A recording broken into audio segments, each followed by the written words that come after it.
حمیت نام تھا جس کا، گئی عربوں کے گھر سے۔ امریکی صدر ٹرمپ نے سعودی عربیہ کا دورہ کیا اور عربوں کی روایت کے برخلاف وہاں پر بھی عورتوں کے ساتھ ہاتھ ملائے۔ اس کے بعد وہ قطر پہنچا تو وہاں پر بھی خواتین کے ساتھ ملاپ ہوا اور ہاتھ ملایا اور گپ شپ کرتے رہے۔ جب متحدہ عرب امارات دبئی پہنچے تو وہاں پر جو استقبال کیا گیا الامان الحفیظ، وہاں پر دونوں طرف خواتین کو ننگے سر کھڑا کیا گیا اور زلفیں، خواتین نے زلفیں لہرا لہرا کر اس کا استقبال کیا۔ عرب وہ قوم ہے، اتنے غیرت مند تھے عرب کہ جس گھوڑے پر ان کے گھر کی خواتین سواری کرتی تھی تو وہ گھوڑا تک نہیں بیچتے تھے کہ جس گھوڑے پر ہماری خواتین بیٹیاں وہاں پر کوئی اور نہ بیٹھے۔ عرب اتنے غیرت مند لوگ تھے۔ ابھی میں تاریخ پڑھ رہا تھا عربوں کی، اور پڑھتے پڑھتے میرے سامنے مغل بادشاہ کا ایک واقعہ آیا۔ غلام قادر روہیلہ ایک ظالم شخص تھا، اس نے مغل بادشاہ کو مارا، قتل کیا، ان کی حکومت چھینی،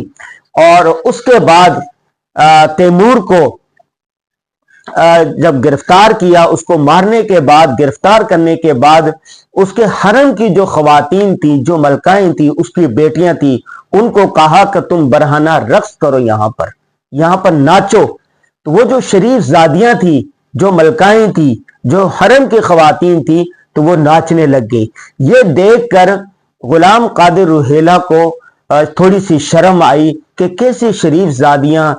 گھر کی ایسے خواتین جنہوں نے کبھی باہر تک نہیں گئی تھی اور کسی نے اس کو گھر اندر کے حصے تک کو نہیں دیکھا تھا، وہ آج اس طرح ناچ رہی ہیں۔ تو ان میں تھوڑی سی شرم آئی تو اس نے اپنی تلوار، اپنا خنجر نکال کر الگ رکھ دیا تاکہ ان میں غیرت دیکھے ہے یہ نہیں ہے۔ تو جب دیکھا کہ وہ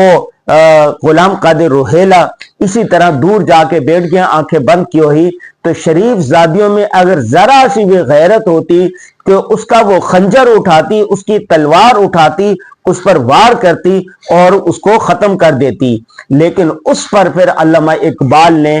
یہ غلام قادر روہیلہ کے واقعے پر علامہ اقبال نے ایک پوری نظم کہی ہے، اور اس کا آخری شعر یہ ہوتا ہے: مگر یہ راز آخر کھل گیا سارے زمانے پر، حمیت نام ہے جس کا، گئی تیمور کے گھر سے۔ آج جب میں نے عرب حکمرانوں کو دیکھا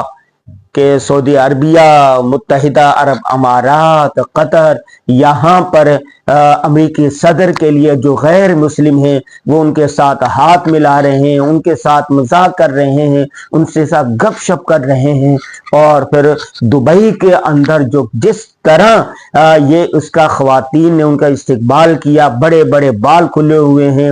سفید لباس پہنا ہوا اور زلفیں لہرا لہرا کر سر عام ایک کافر ملک کے بادشاہ کا استقبال کیا۔ اس سے میں نے، جس نے بھی دیکھی یہ ویڈیو، جس نے بھی تصاویر دیکھی، شرم سے سر جھک گیا۔ بہت سارے لوگ سوشل میڈیا پر یہ ویڈیو لگا رہے ہیں، اور مجھے تو اتنی غیرت آئی کہ اس گناہ کی چیز کو آگے شیئر بھی نہیں کرنا چاہیے۔ تو بھائی، مسلمان کے ہاں پردہ ہے، غیر مسلموں کی طرح زندگی ہم نہیں گزار سکتے۔ امریکہ، یورپ، ان کی الگ تہذیب ثقافت ہے، ہم مسلمان ہیں، دین اسلام نے ایک مکمل ضابطہ حیات دیا ہے، ہماری وہ روایات نہیں ہیں، ہماری وہ اقدار نہیں ہیں، ہماری وہ بے شرمی والی عادات نہیں ہیں۔ پردے کا حکم دیا گیا ہے، اور محرم کے ساتھ غیر محرم کے جو حقوق ہے وہ سارے بیان کیے گئے ہیں۔ تو یہاں پر تو ایک کافر آدمی ہے، چلیں بات کرنا ایک ضرورت کے تحت وہ سمجھ میں آتا ہے، لیکن اس طرح ان کا استقبال کرنا، اپنے